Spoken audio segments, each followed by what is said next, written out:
É o Lian. E apesar das incertezas provocadas pela pandemia da Covid-19, a economia mundial, que se recuperou neste ano, deverá manter o crescimento em 2022. O Fundo Monetário Internacional estima que o desempenho econômico será positivo em 4,9% no próximo ano, depois de registrar uma alta de 5,9% em 2021. Já o Banco Mundial prevê uma alta de 5,6% neste ano e de 4,3% em 2022.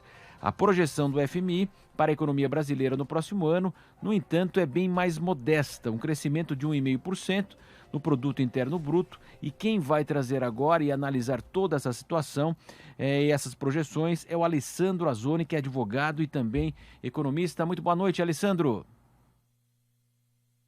Boa noite a todos os telespectadores. Realmente vai ser um ano de incertezas, né?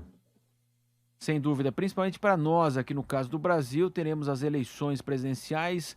Nós sabemos aí que o clima político não está sendo fácil aí, não de agora, mas mesmo desde o início do governo do Bolsonaro, de 2019, a antecipação da discussão das eleições, mesmo com pandemia, toda essa polarização que vivemos.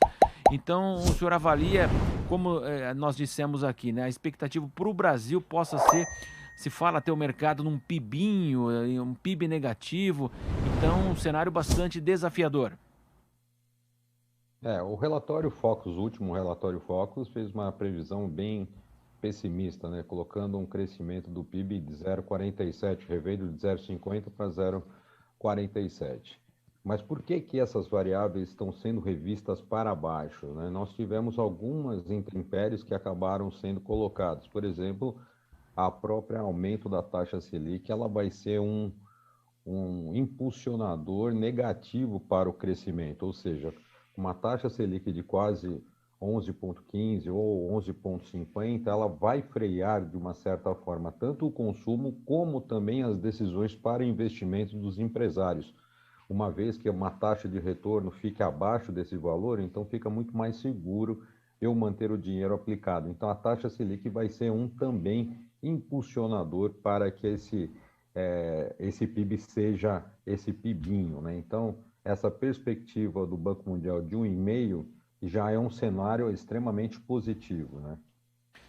Exatamente, uma situação bastante delicada, né? Como o senhor acabou relatando, né?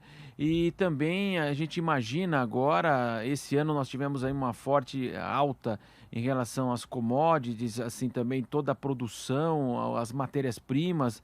A gente observa aí deficiências no setor automotivo, o próprio o valor também das matérias-primas subiu muito. Essa inflação também que corrói os salários dos trabalhadores. Em relação à inflação e todo esse cenário, haverá uma acomodação, o senhor imagina? Não, eu não vejo acomodação imediata. Primeiro, porque nós vamos ter algumas condicionantes. Por exemplo, é o preço do barril do petróleo. Ela teve uma redução no dia 26/11, quando apareceu a variável Omicron, que praticamente deixou o mundo estagnado, e ela passou de US$ 82 para quase US$ 62. E hoje ela já retoma os níveis de US$ 79, já há uma semana mantendo níveis altos. Isso significa que os estoques americanos já estão é, é, corrompidos, né, para o próximo ano, já o inverno vindo, então significa que nós vamos ter a questão do aumento do preço do barril para o ano que vem vai perdurar, sendo que a OPEP não fez não programou nada sobre a questão do aumento de produtividade. A questão da variável cambial também vai pesar. A questão das condições climáticas no país vai interferir diretamente na questão da produção de soja e milho, que interfere na produção de ração para proteína animal, e com isso as commodities agrícolas elas vão ficar ainda parametrizadas no mercado internacional, e com o dólar mais alto, lógico que nós vamos ter um incremento nisso. E além de tudo isso, nós temos ainda a questão já anunciada pela Organização Nacional, né, praticamente que faz a questão do controle dos reservatórios, que ela coloca a situação da probabilística de as chuvas não desempenhar o seu fator preponderante de encher os reservatórios e provavelmente nós não teremos uma quantidade de energia gerada pelas hidrelétricas e aí sim nós compraremos os nossos vizinhos e utilizaremos ainda a questão da matriz energética, que é a das termoelétricas que usa combustível. Então, nós temos ainda essas questões que ainda vão pesar muito para o ano que vem, e vai ainda continuar sobrecarregando o processo inflacionário. Exatamente, né? E a gente sabe que o governo sempre justifica, né, e com razão também, de que não há apenas o Brasil, né? É uma inflação mundial, é a maior inflação dos Estados Unidos de décadas, da União Europeia também, evidentemente. Mas o que que difere aqui no Brasil, além também da desvalorização do dólar, né? A gente observa que isso pesa muito também. Todo esse cenário que o senhor trouxe aqui não evidentemente, o mais otimista, mas é o real, evidentemente. E como é que o senhor avalia, então, também essa questão do Brasil? Claro, tem inflação, mas o que está diferente aqui também no país que acentua ainda mais essa crise? Para fazer uma analogia um pouquinho, isso que você acabou de falar, da questão mundial, eu faço muito uma questão de uma maratona, né? Então, antes da pandemia, todos estavam correndo uma maratona, tinham o grupo de que liderava, que estava na liderança, tinha aquele grupo que fazia o grupo de elite, aquele grupo do meio, aqueles mais retardatários, aqueles que estavam no último, e os fatores de produção estavam adequados a essa corrida. Quando veio a pandemia, praticamente fechou e todo mundo começou a correr ao mesmo tempo, sabe? Aquela pipoca da corrida, quando todo mundo larga junto.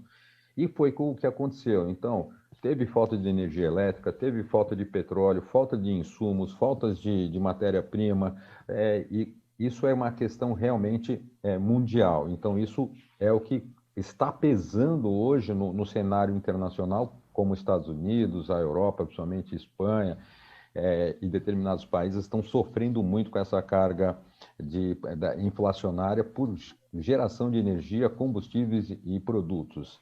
O Brasil, nós temos uma questão que é a questão da taxa de câmbio. Ela acaba pesando demais, em tanto que hoje a bolsa foi puxada para baixo, com a projeção do IGPM sendo a superior a 17%, 17%, justamente porque o IGPM ele acaba pegando o preço da matéria-prima com a questão da variável cambial, então ela impacta diretamente. Então a variável cambial ela acaba sendo um peso, ela acaba potencializando mais os efeitos na nossa economia.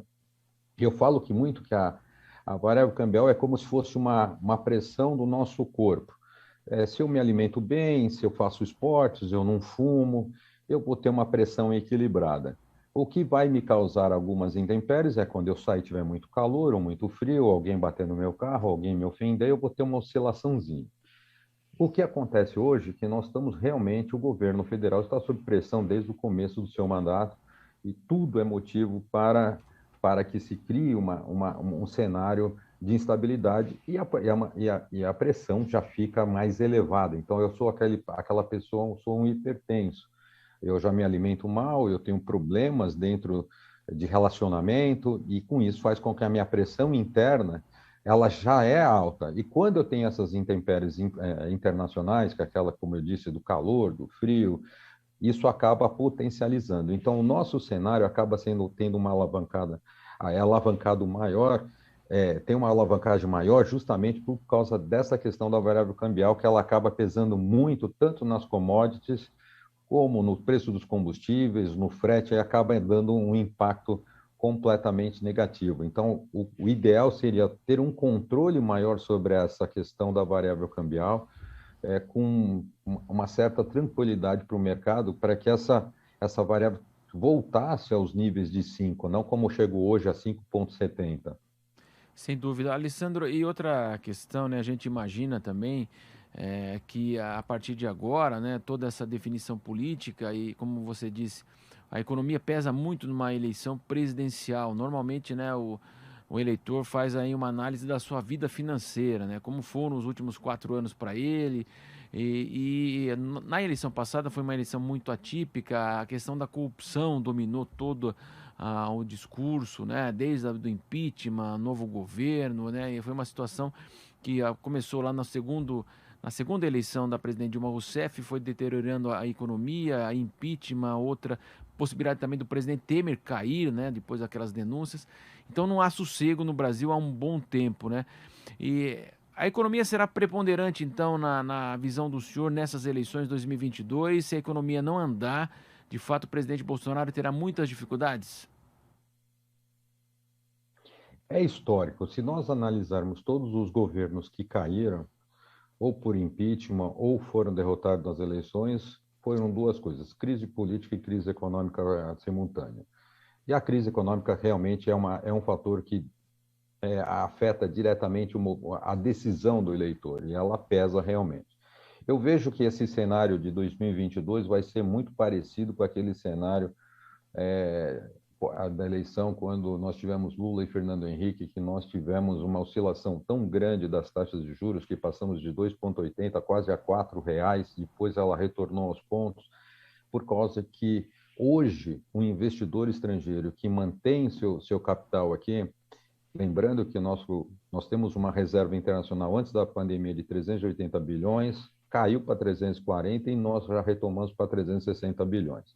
Esse investidor internacional, ele está comprado em Paulo Guedes.